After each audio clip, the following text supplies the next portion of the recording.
Problem is with traffic accidents. యాక్చువల్గా traffic police తర్వాత public orientation నడుస్తూ ఉంది, ఆ తర్వాత అవేర్నెస్ ప్రోగ్రామ్స్ అందరికీ నడుస్తున్నాయి. బట్ ప్రాబ్లం అంతా ఎక్కడ వస్తుందంటే పెద్ద పెద్ద వెహికల్స్ హిట్ అయినప్పుడు ఎక్కువ డెత్లు అవుతున్నాయి. పెద్ద వెహికల్స్ చిన్న వెహికల్స్ హిట్ అయితే తప్పెవరిది అనేది అది పాయింట్ లేదు. యాక్సిడెంట్లో కూడా చిన్న వెహికల్స్లో ఉండేవాళ్ళు ఫస్ట్ క్యాజువాలిటీ ఎదుర్కొంటున్నారు. మనకు అందరికీ తెలుసు, ఒక క్యాజువాలిటీ ఏదైనా జరిగిందంటే ఇంట్లో అతను ఇంటికి పెద్ద అనుకోండి లేదా కుటుంబానికి దిక్కు అనుకోండి, కుటుంబం పబ్లిక్గా ఉన్నట్టుండి రోడ్డు మీదకి వచ్చేస్తుంది.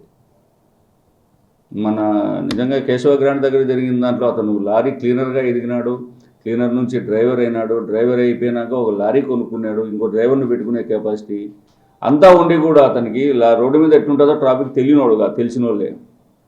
రెండో వాడు డ్రైవరు, అతను లారీలు హైవేలు ఎట్లా పాస్ అవుతాయో వాళ్ళకు తెలుసు, క్లీనర్కు తెలుసు. మూడోవాడు మెకానిక్, టైర్ల మెకానిక్, ఎవరికి తెలియని వాళ్ళు కాదు, కొత్త వాళ్ళు కాదు. వాళ్ళ గురించి ట్రాఫిక్ గురించో రోడ్ల గురించో చెప్పక్కర్లేదు మనం, వెహికల్స్ ఎంత స్పీడ్గా ఉంటాయి అనేది. కేశవగ్రాన్ అంటే పైనుంచి హైదరాబాద్ నుంచి వచ్చే బళ్ళు పైనుంచి ఎంత స్పీడ్గా వస్తాయో కూడా తెలుసు. అయినా కానీ వాళ్ళు రోడ్డుకు అబ్రప్ట్గా వచ్చి తలకాయ ముందు పెట్టేసి దూరడంతో వాడు కంట్రోల్ చేసుకుని బట్టి వచ్చి కొట్టేసినాడు. తీరాల్సే దాంట్లో బండికి హిట్ లేదు, ఓన్లీ సైడ్లో ఉండే మిర్రర్ మాత్రమే తగిలింది. వీళ్ళు క్రాస్ అయిపోయి లేన్ క్రాస్ ముందుకు వచ్చినారు, వాడి లేన్లో వాడు పోతాడు, ముగ్గురికి తగలాల్సి వచ్చింది. మరి ఎంత తప్పని అనడం పాయింట్ కాదు ఇక్కడ. దాన్ని ఏం చేసి ఉంటే మనం అవాయిడ్ చేసి ఉండొచ్చు. అవి పెద్ద పెద్ద బళ్ళు వాళ్ళకి ఇష్యూ లేదు. బట్ సెకండ్ ప్రాబ్లం అనేది ఎక్కువ మోటార్ సైకిల్స్ వాళ్ళు విక్టిమైజ్ అవుతున్నారు. ఎక్కువ మంది మోటార్ సైకిల్స్ వాళ్ళు. ఇంతకుముందు ఆటోలు మోటార్ సైకిల్ తగులుకుంటే మోటార్ సైకిల్ వాళ్ళే దెబ్బలు తగిలేటివి, లేదా ఆటో టట్టేలు అయిపోతే ఆటోలో ఉన్న వాళ్ళకి కాల్లో ఏదో విరగడం ఇట్లాంటి జరిగేది. అట్లీస్ట్ అవి బెటరు, ఎందుకంటే ఫ్యామిలీ ఉంటుంది, వానికి ఏదో ట్రీట్మెంట్ ఇచ్చుకుంటాము, అందరూ కలిసి హెల్ప్ చేస్తే సర్వైవ్ అవుతాడు, పోతుంది. బట్ డెత్ అయితేనే ప్రాబ్లం. సో మనం అనలైజ్ చేసి ట్రాఫిక్ సిఐ గారు కానీ కూర్చొని అందరం అనలైజ్ చేస్తే డెత్తులైన ప్రతి దాంట్లోనూ ఒక హెల్మెట్ ఉంటే కవర్ అవుతారు కదా అన్న ఒక ఆలోచనతోనే ప్రధానంగా ఫిక్స్ అయింది ఇదంతా. హెల్మెట్ లేకుండా పోతే మనిషి ఫ్యాటల్ అక్కడనే చనిపోయే అవకాశాలు ఎక్కువ వస్తున్నాయి, లేదా గోల్డెన్ అవర్లోనే చనిపోతూ ఉన్నారు. అట్లీస్ట్ హెల్మెట్ ఉంటే మిగతా 1 or 2 ఫ్రాక్చర్స్, ఎందుకంటే యాక్సిడెంట్ అనేది యాక్సిడెంట్, దానికి ఏదో ఇంటెన్షన్ ఉండదు, ఎవరికి ఇంటెన్షన్ ఉండదు. వాడికి ఎక్కడి నుంచో వచ్చేవాడు వచ్చి హిట్ చేసి ఇతని డెత్ కారణం అయిపోయేసి బాపుకునేది అతనేముండదు. వీడు పోయేసి సూసైడ్ చేసుకోవాలని టెండెన్సీ ఏం కాదు కదా, వేరే బండి కింద దూరి క్రష్ అయిపోయి సాగిపోవాలని ఎవడు అనుకోడు.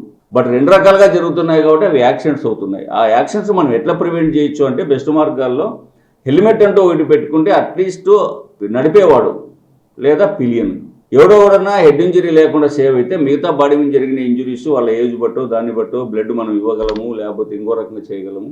ఆ గోల్డెన్ అవర్లో మనం ఇమ్మీడియట్గా, ఎందుకంటే నడేట్లు ఫెసిలిటీస్ బాగున్నాయి, అందరూ హెల్ప్ చేస్తున్నారు, షిఫ్టింగ్ హెల్ప్ చేస్తున్నారు, ఇమ్మీడియట్గా హాస్పిటల్ కూడా పంపించగలుగుతున్నాం. సో హెల్మెట్ విషయంలో ప్రధానంగా ఫోకస్ చేసినాము, మనం అవేర్నెస్ ప్రోగ్రామ్స్ చేసినాము. మా ఎస్పీ గారు కూడా లాస్ట్ టైం అందరూ చూసినే ఉన్నారు, ఆల్మోస్ట్ ఒక పెద్ద అవేర్నెస్ ప్రోగ్రామే నడిచింది. హెల్మెట్ పెట్టుకోండిరా బాబు అన్ని మోటార్ సైకిల్స్ వాళ్ళు అనేసి. స్టిల్ ఇంకా మనం చూస్తూనే ఉన్నాం. కేర్లెస్నెస్సా, లేకపోతే హెల్త్ పాయింట్ ఆఫ్ వ్యూలో కేర్ లేదా, లేకపోతే జుట్టు పోతుందని భయమా, ఇట్లా రకరకాల కారణాలతో హెల్మెట్ వాడడం అనేది అవాయిడే చేస్తాను. సో దాని పట్ల సీరియస్గా ఉండాలని చెప్పేసి అన్ని పెట్రోల్ బంకుల దగ్గర ప్రధానమైన అవేర్నెస్ ప్రోగ్రామ్ పాంప్లెట్లు అవి కూడా డిస్ట్రిబ్యూట్ చేస్తారు, ఫ్లెక్సీలు కూడా పెడతారు. No helmet, no petrol, no fuel at all. ఇది ప్రధానంగా ఒక ఉద్యమం మాదిరి కావాలా. రెండోది ఒక అవేర్నెస్ అందరికీ కావాలా. అన్నిటికంటే ముఖ్యంగా మీ కోఆపరేషన్ కావాలి దీనికోసం. ఎందుకంటే ప్రతి పెట్రోల్ బంక్ దగ్గర అవసరం వస్తే కానిస్టేబుల్ని ఇస్తాం, వాళ్ళు ముందే చెప్తారు కూడా, ఒరే అది లేకుండా పోతే మీకు ఫీల్ లేదు. బహుశా కొంతమంది గొడవ చేయొచ్చు, మాకు దానికి సంబంధం లేదు, మాకు వేయాల్సిందే ఇట్లా, అట్లా వాళ్ళు మా వారు ట్యాకిల్ చేస్తారు. బట్ ఇది సీరియస్గా తీసుకుంటేనే అట్లీస్ట్ కర్నూలు యాక్సిడెంట్ ఫ్రీ కావాలా. ప్రతి ఒక్కరు అనుకుంటాను చలికాలం కాబట్టి యాక్సిడెంట్లు అయితేనే, రోడ్లు బాగలేవు, అవన్నీ తర్వాత ఇష్యూలు. రోడ్లు ఆల్మోస్ట్ మనకంతా తెలుసు, మన చిన్నప్పుడు చూసిన రోడ్లకి ఇప్పుడు రోడ్లకు డిఫరెన్సే ఉంది. ఫాస్ట్ రోడ్లు అయిపోయినాయి, ఏవి రోడ్లు ఏమో అంత బాగాలేకుండా డ్యామేజ్ అయిపోయిన ప్లేస్లో పెద్ద యాక్సిడెంట్లు లేవు. ఏదో పోతారు, స్లిప్ అయిపోతారు, కింద పడతారు, ఇటు కాలు ఫ్రాక్చర్లు, మైనర్ ఇంజురీస్ అయితే సర్వైవ్ అవుతూ ఉన్నారు. బట్ ఈ హైవేస్లోనూ ఈ ఫాస్ట్ గోయింగ్ వెహికల్స్లోనే ఎక్కడ ఇంజురీస్ ఎక్కువ డ్యామేజ్ అవుతున్నారు. సో దానికోసం ప్రధానంగా మీకు అందరూ మీ కోఆపరేషన్ అవసరం ఇక్కడ. ఎందుకంటే ఇట్స్ పబ్లిక్ ఇంట్రెస్ట్ కోసం. ఎందుకంటే మన పిల్లలు ఉంటారు, మనము ఉంటాం, మనమంతా ఏమి కార్లు నడుపుకునే పరిస్థితి ఏం లేదనుకుంటాను ఇక్కడ ఉన్న వాళ్ళందరికీ. తెగితే ఎక్కువ మోటార్ సైకిలే వాడుతూ ఉంటాం. ఫస్ట్ మన నుంచి మార్పు మొదలు కావాలా. రెండోది మన వంతు సహాయం అందిస్తే కనీసం ట్రాఫిక్ పోలీస్కి, మా పోలీసులకి కనీసం హెల్పింగ్ ఉంటుంది. అట్లీస్ట్ కర్నూలు పాయింట్ ఆఫ్ వ్యూలో తగ్గిద్దాం, యాక్సిడెంట్ తగ్గిద్దాం. ఇది ఒక గుడ్ మా వాడు ఇనిషియేషన్ తీసుకున్నాడు మా ట్రాఫిక్ సిఐ. ఎందుకంటే దీనికోసం ఎస్పీ గారితో కూడా డిస్కస్ చేసి ఇమ్మీడియట్గా ప్రొసీడ్ కామనండి అనేసి.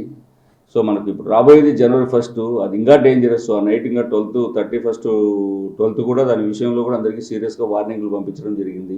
డ్రంక్ అండ్ డ్రైవ్ ఉండకూడదు, హెల్మెట్ లెస్ డ్రైవింగ్ ఉండకూడదు, ఎందుకంటే ఇంకా డేంజర్ ఆ టైంలో, నైట్ టైం.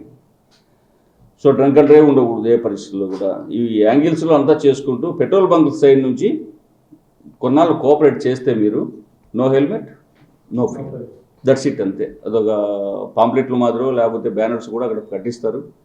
సో అలవాటు పనివ్వండి అట్లీస్ట్. అదేం పోయేది ఇక్కడ ఖచ్చితంగా ఇక్కడ కాకపోతే ఎక్కడో సైడ్ ఫీల్ వేసుకోవాల్సిందే, వేరే సైడ్ కాకపోతే మన దగ్గరికి వస్తాడు. బట్ 1 week 10 days పాటు అందరం ఒక ఉద్యమం మాదిరి దీన్ని టేకప్ చేద్దాం.